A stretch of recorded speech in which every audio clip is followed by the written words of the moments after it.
Hello everyone, welcome back to this channel. In this video, I will show you the easy and clear steps on how to sign an account Amazon Shopping on computer. So how to sign an account Amazon Shopping on computer? Make sure you keep watching this video until the end. Let's get started right away. Firstly, just go to the Amazon application on your computer or laptop browser.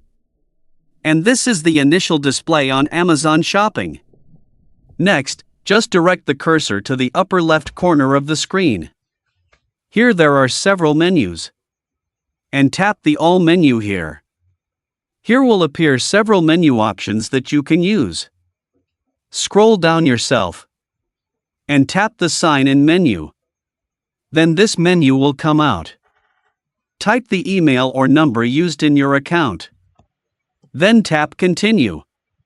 Now here a menu will appear and here you will be asked to enter a password. After finishing, tap Sign In. Now here it will automatically return to the main menu. Here the account sign-in process is complete. So that's it, tutorial how to sign an Amazon Shopping account on computer. Thank you for watching. I hope this video is useful. See you in the next video.